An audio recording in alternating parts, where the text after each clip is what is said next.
बहुत हुआ सम्मान बेटा, बहुत हुआ सम्मान, बहुत हुआ सम्मान। नमस्कार। पिछले कुछ सालों से देखा जा रहा है कि इस देश में एक बहुत नया खेल चल रहा है और वो खेल है आओ गद्दार गद्दार खेले। जैसे ही किसी ने कोई छोटा सा मुंह खोला, सरकार से कुछ पूछा, किसी को कुछ कहा, तुरंत पता नहीं कहां से इतने लोग आ जाते हैं। अबे तू गद्दार, जयचंद की औलाद, तेरे जैसे गद्दारों की वजह से है हजारों सालों से हमारे ऊपर राज कर रहे। बताइए, एक आदमी ने जरा सा कुछ पूछ लिया कि पेट्रोल इतना महंगा है या महंगाई या ऐसा कुछ, अरे गद्दार। मतलब उसकी वजह से हजारों साल से जो है हम गुलाम बने हुए थे। तो ये प्रवृत्ति कहां से आई? आज से 10 साल पहले तो नहीं थी। 10 साल पहले भी तरह तरह के लोग थे, सवाल करते थे, पूछते थे, लेकिन आपस में एक दूसरे को गद्दार नहीं बोलते थे। आपस में ही एक दूसरे को गद्दार बोल रहे हैं। मतलब जो सरकार के साथ नहीं है, जो मोदी जी के साथ नहीं, जो भाजपा के साथ नहीं, अगर उसने किसी तरीके से कोई सवाल कर दिया तो वो गद्दार, देशद्रोही, इस तरीके का माहौल बना करके देश को तोड़ने और बांटने का काम किया जा रहा है। क्या इससे देश टूटता नहीं है? कहते हैं मैं देश नहीं झुकने दूंगा, या अंदर अंदर देश के अंदर लोग एक दूसरे के ऊपर झुके हैं, चढ़े हैं, लदे हैं, गद्दार फद्दार दुनिया भर का। और रोज है, देश है इतना बड़ा, हमेशा से पता नहीं कौन कौन सी खबरें आती हैं, क्या होता है, कोई जरा सा कुछ बोलता है, पूछता है तो गद्दार। मतलब अभी देखिए कि वो एक कांग्रेस का एक सांसद है, उसके घर से या जहां कहीं से बड़े करोड़ों रुपए बरामद हो रहे हैं। इनकम टैक्स वाले अपना लगे हुए, छापा डाला, करोड़ों रुपए निकल रहे हैं। अभी तक इनकम टैक्स वालों ने ये नहीं बताया कि इसमें से ये रुपए सारे इसी के हैं, किसी और के हैं, ये चोरी के हैं, इनकम टैक्स की चोरी के हैं, या इसमें से कुछ पैसा इसका है, कुछ पैसा कुछ तो मतलब आकर के बताएगा। लेकिन बाकी लोग लग गए, ये देखो ये इस तरीके से ये कांग्रेसी, और ये देखो किस तरीके से मोदी जी ने कहा हम पाई पाई निकालेंगे। भाई इनकम टैक्स वाले पहले भी, मुझे याद है जब कांग्रेस की सरकार थी तब भी कितने लोगों के यहाँ छापा पड़ता था कि अलमारी से निकलते थे, बेड से पैसे निकलते। ये एक प्रक्रिया है जो इनकम टैक्स अपना करती है। अब वो पकड़ा गया है, उसके साथ अगर उसने कुछ गलत किया है तो उसके पैसे छीनो, उसको लपेटो, उसको उठा के जेल के अंदर डालो, जो भी मतलब दंड दे सकते हो दो। बाकी जगह पे आकर के अब लोग बोल रहे देखो साले गद्दार, गद्दार के यहां से कांग्रेसी, गद्दार गद्दार कांग्रेसी। दूसरी तरफ अगर किसी ने यह पूछ दिया कि मोदी जी ने जिनके बारे में बोला था, माननीय अजीत पवार जी के बारे में कि 70,000 करोड़ के घोटाले में, भाई साहब उनके यहाँ भी जाके हैं, अगर पाई पाई का हिसाब कर रहे हो तो उनके यहाँ भी जाके हिसाब कर लेते। हो सकता है उनके यहाँ भी कुछ छोटा मोटा कुछ तो निकल आता ना। 70,000 करोड़ आपने बोला, इसका मतलब आप जो बोलते हो वो फर्जी बात करते हो। अभी बोलते हो ना पाई पाई का हिसाब, ये भी फर्जी है।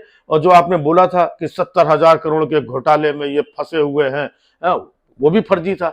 तो आप जब सारा फर्जी काम बोल रहे हो, लोगों को काम पे लगा दिया, सोशल मीडिया में आपके बंदे लगे हुए, जैसे किसी ने पूछा ये गद्दार वो गद्दार।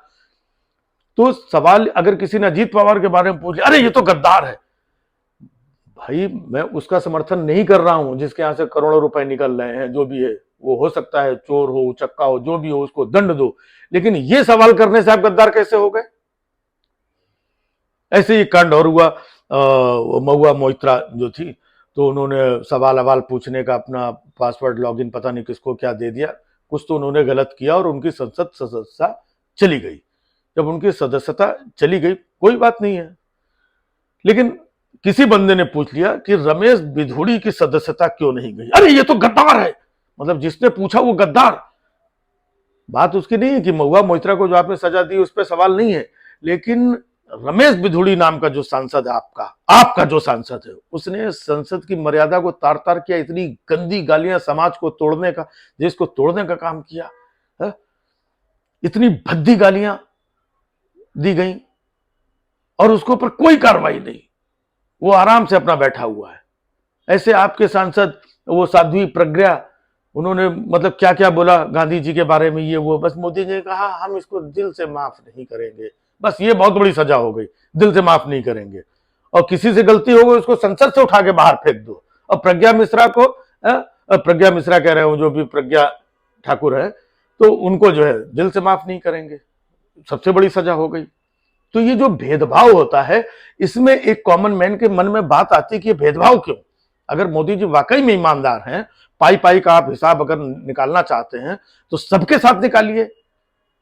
अभी चुनाव में आप ही के एक मंत्री थे तोमर सिंह के, उनके लड़के का बड़ा वीडियो चल रहा था कि इतना करोड़ का, उतना करोड़ का, ये वो, उसमें चुप, कुछ बात ही नहीं।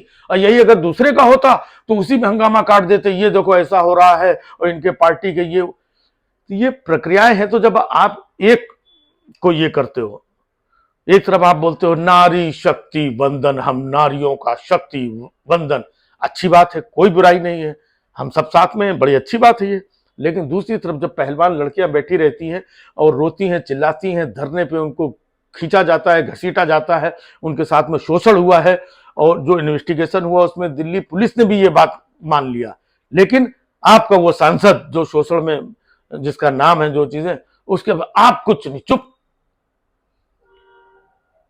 तो अगर यही कोई सवाल कर ले, अरे ये तो गद्दार है, गद्दार है, मतलब इनके किसी भी सांसद मंत्री चीजें रिलेटेड कोई सवाल कोई मार्केट में आए, उसके बारे में अगर कोई सवाल पूछ ले तो सारे लोग उसके ऊपर राशन पानी लेके चढ़ जाएं, ये तो गद्दार है, सवाल पूछने से ही गद्दार है, अरे ये तो कांग्रेसी है, ये तो फलाना है।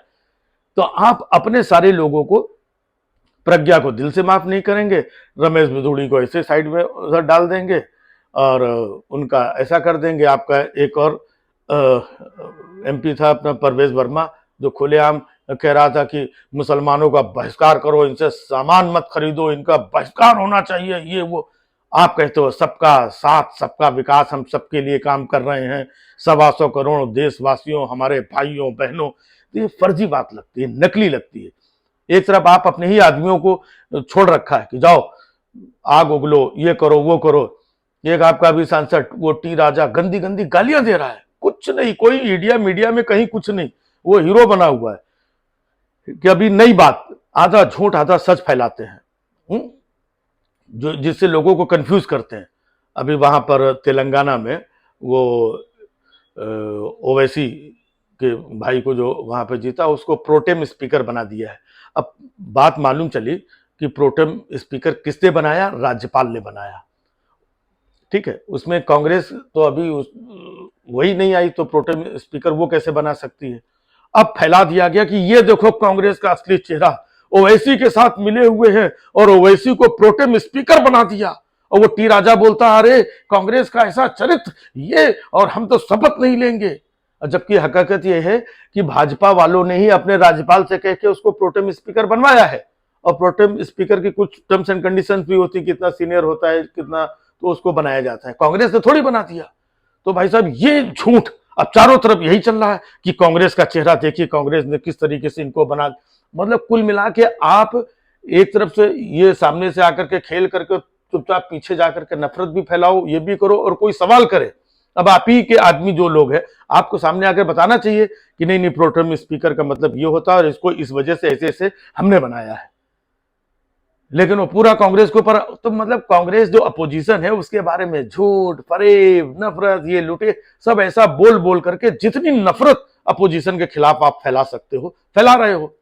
और यही अपोजिशन वाली नफरत समाज में एक दूसरे के प्रति जाती है, धर्म के प्रति, इसके प्रति, तो समाज बढ़ रहा है। आप राजनीतिक लेवल पे बांटो, आप कुछ भी कहो कांग्रेस को, इसको करो, दूसरे दलों को कुछ भी करो, आप लोग आपस में लड़ो, जूझो, कट जूझ जाओ, लेकिन जनता के अंदर नफरत भरना, जनता का कोई आदमी जब ये सब देखता है, सोशल मीडिया का जमाना है, तो किसी को मालूम पड़ जाता है, तो कोई क्वेश्चन करता, अरे ये तो गद्दार है, जैसे ही किसी ने क्वेश्चन किया वो गद्दार, तब थोड़ा सा दुख होता है। और सबको यही लगता है कि अगर कोई अपोजिशन में है, सवाल कर रहा है, तो वो देशद्रोही है, गद्दार है, जयचंद है, कांग्रेसी है। इस तरीके की मानसिकता बना दी गई है। और ये देश अपना है, हम अपने देश के हित के लिए, चीजों के लिए हम सवाल उठाएंगे, पूछेंगे, इसी से लोकतंत्र मजबूत होता है, समाज मजबूत होता है, देश मजबूत होता है। और हम लोग भी क्यों, अपना देश है, हम देश तोड़ने वाली गलत बात और ये वो क्यों करेंगे यार? लेकिन एक ऐसा माहौल बना दिया है मोदी जी, आपने माहौल बनाया है, हा? अगर आपने माहौल न बनाया हो तो जब भी कहीं पर गलत बात होती तो आपको सामने आकर के उसको जो है क्लियर करना चाहिए। लेकिन इधर उधर पीछे पीठ पीछे से ये सोशल मीडिया पे 4-10 आदमी और आपका वाईटी सेल वाला और उधर आपके कार्यकर्ता सब झूठ फरेब नफरत फैला रहे हैं। और आप 125 करोड़ भाइयों बहना मोदी के यह गारंटी है, यह हमारे। आप आकर के लंबा लंबा फेंक रहे हो, लेकिन नीचे जाके देखो, सोशल मीडिया में देखो कौन किसको गंदी संदी गलत सलत गालियां, छोटी छोटी बातों पे सवालों में क्या क्या गंदा माहौल बनाया जा रहा है। तो ये गंदा माहौल जो है, जो दूषित हो रहा है, हो चुका है काफी, और दूषित हो जाएगा तो समाज कहां जाएगा, देश कहां जाएगा। इसी देश के लोग आपस में एक दूसरे के प्रति, एक तो मजहब और धर्म के प्रति था कि ये उसका है, वो वहां तक नफरत थी। उसके बाद में अब जो इनके साथ नहीं है, जो उनके साथ है, उस लेवल पे नफरत। तो ये नफरत देश को कहां लेकर के जाएगी। कई बार मन में विचार आता है, ख्याल आता है, तो शेयर कर लेता हूं। बाकी तो जो चल रहा है सब आप भी देख रहे हैं। बहुत हुआ सम्मान बेटा, बहुत हुआ सम्मान, बहुत हुआ सम्मान।